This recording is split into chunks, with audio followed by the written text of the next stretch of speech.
Hi everybody, it's Lee Caraher, president of Double Forte, and this is video number 4 in the series that hopefully makes up for the fact that my internet connection went out during my webinar for the Public Relations Council's Agency Certificate Program. And this is about the future of PR. And what the questions are all about: what do you think is going to happen in public relations? Where will Double Forte be in that? Small agency, big agency, all those kind of things. What do you think is going to happen? What's the future of public relations? Well, when I started the agency, I didn't call us a PR firm. Because coming out of the dot-com boom, I actually didn't like PR people.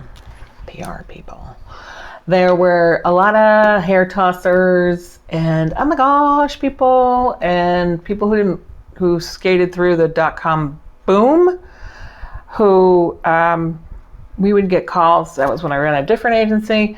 We would get calls all the time about agencies. I need a new firm because my firm is just, they say one thing, they do another. They bait and switch, and it was actually embarrassing. And that was in 2000, 2001. Everybody, you'd go and you'd introduce yourself. Oh, you're a FLAC. Oh, you're a FLAC. And no, I'm actually not a FLAC. And frankly, some of the smartest people I know a lot of people, having been around for a while, are in our profession. You got to be pretty smart, pretty fast, good dot connector, being able to work on your feet with clarity to be good in this firm, and in not just this firm, but in this field. So some of the smartest people are in our field. Conversely, because there's no, you don't have to get a certain degree, you don't have to get credentials, you don't have to do that to actually be in this career. There are a lot of people who maybe aren't so smart, or who don't have the same level standards that I think are important. And so when I started the Double Forte, we didn't call ourselves a PR firm. It wasn't until social media happened that we changed it, and we did call ourselves a PR firm, because social media changed everything for public relations. So before Twitter, Facebook, LinkedIn, the list goes on, right? MySpace, I guess, but you're probably not old enough to know what that is. Public relations was about the intermediary. It was about talking to the media, who then who then wrote for or broadcast to an audience. And we weren't talking directly, unless you were internal. Agencies in general were not talking directly to the users or to the consumers or to the customers, all different constituencies. With social media, all of a sudden, we had the opportunity to talk directly to the people we were trying to actually reach through other people before. And public relations went from being in the bottom of the totem pole, moving up the chain. And one of the reasons that happened is because in social media, if you're not paying for it, you're negotiating for it, right? And public relations people who are good are excellent negotiators. They understand how to take what the person cares about and what you're trying to get done, and marry the two. And it's almost never, the pitch you send is almost never the story that results, right? Almost never. Like 99.99% time, it's not the same. Unless you pay for it. And that's not our role. Although today we do a lot of things that are paid, it's not an advertisement. It is editorial in nature. And in the companies, so back when Twitter, 2006, 2005, 2006 is really when social media started being more important, 2008, somewhere in there. The firms that were being more successful in social media in terms of organic growth were the public relations firms, because we know how to identify people who have influence over an audience or with an audience, and then how to match our message with their platform. It's the same skill. So that's when we started calling ourselves a public relations firm. Just a little context there.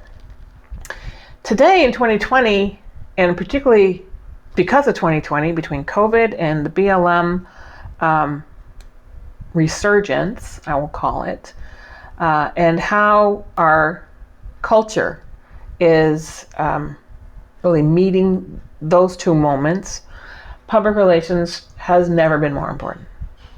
Counseling people to on how to communicate, and then actually not just communicate, but then take what you're saying and make it real in a company.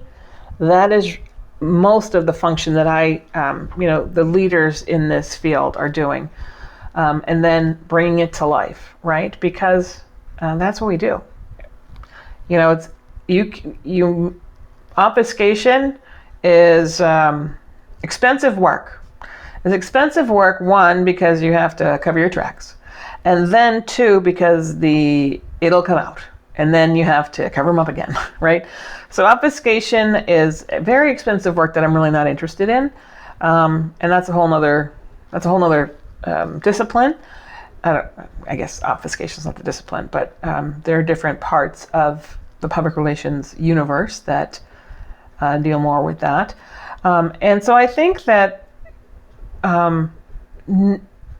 this moment in time has proven and has shown the business world how important public relations is. How you talk with, engage with, respond to the public that you count on for your revenue has never been more important. So I feel very optimistic about the future of our profession. I think that, of course, it will go through changes. We are at a tipping point. We're at a seminal moment in American history, and at every seminal moment there will be a shift. And so it's too early to say how it's going to look, but our function is not going to go back down the totem pole. It's going to stay up here or even go further. And you can see it because advertising firms, digital marketing firms, other firms that work around us want more and more of our pie, want more and more of our work, but they're not trained in our work, right? And the public relations agency, which is where I think everyone should start their career, because we are made to train.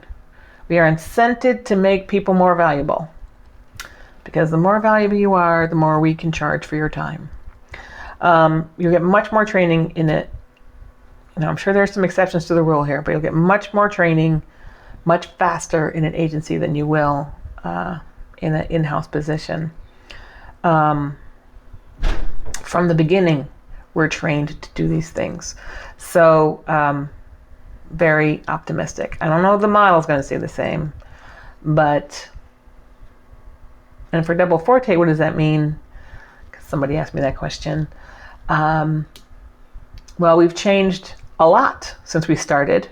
2002, no social media.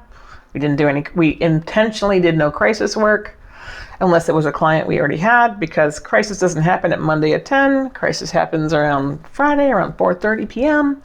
And we wanted to get home by 6 o'clock, which we still want to get home by 6 o'clock, but social media changed crisis forever. If you're not doing some crisis work, you're not doing public relations, because everybody has a crisis that you can't control. Things you can't control that you have to get moved in the right direction. So we do much more crisis work than we ever did.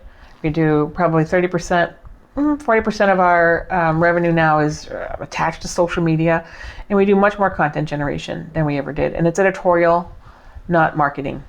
And there's a difference between editorial content and marketing content. And we do probably 30% of our revenue is now, because it all works together. And if you can't do one without the other today.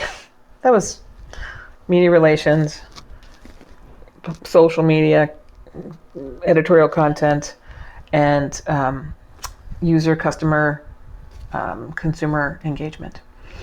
Anyway, so if you start in this field, You're going to have a future no matter what. It's a great field to start your career, because you can take it anywhere.